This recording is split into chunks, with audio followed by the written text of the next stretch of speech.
Méditation du 15 avril. Je vous garderai. Parce que tu as gardé la parole de la persévérance en moi, je te garderai moi aussi de l'heure de l'épreuve qui va venir sur le monde entier pour éprouver les habitants de la terre. Apocalypse 3, le verset 10. Ces paroles sont importantes et solennelles, et il serait profitable pour nous de les emporter chez nous et de rechercher dans les Écritures la véritable signification. L'heure de la tentation doit venir sur le monde entier pour éprouver ceux qui habitent sur la terre. Et bien que nous ne souhaitions pas nous créer un temps de trouble, ni gémir sur les épreuves à venir, ayons néanmoins avec Dieu une relation étroite au point de ne pas succomber à la tentation quand elle viendra. Qui parmi vous craint l'Éternel en écoutant la voix de son serviteur? Quiconque marche dans les ténèbres et manque de lumière, qu'il se confie dans le nom de l'Éternel et qu'il s'appuie sur son Dieu. Ésaïe 50, le verset 10. Le Seigneur élèvera un étendard pour nous contre l'ennemi. Nous devons croire que nous avons un secours en Dieu, que nous n'aurons pas peur, que nous ne serons pas remplis d'étonnement et d'effroi,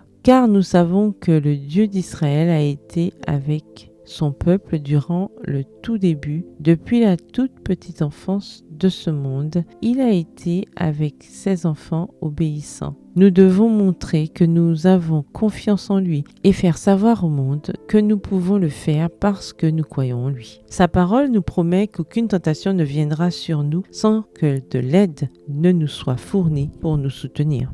Nous nous attendons à des épreuves dans ces derniers jours. Nous ne cherchons rien d'autre, mais que Dieu nous accorde la grâce de pouvoir les supporter quand elles surviendront et de ne pas faiblir sous la persécution. Nous ne voulons pas nous retrouver dans une situation où nous n'aurons aucune force à ce moment-là. Alors renforçons notre connaissance de Dieu maintenant. Dieu a un peuple qui ne recevra pas la marque de la bête sur sa main droite ou sur son front. Dieu a une place pour son peuple afin que celui-ci remplisse ce monde et reflète la lumière. Vous êtes les sentinelles de Dieu. Le Christ dit de son peuple, vous êtes la lumière du monde. Une ville située sur une montagne ne peut être cachée. Matthieu 5, le verset 14. Dieu a établi sa loi sur tout l'univers. Il a créé l'être humain. Il donne les abondantes provisions de la nature, tient notre souffle et notre vie dans sa main. Il doit être reconnu. Sa loi doit être honorée devant tous les grands hommes et les plus hautes puissances terrestres. Extrait du magazine The Review and Herald, daté du 15 avril 1890. Bonne soirée et que l'Éternel vous bénisse.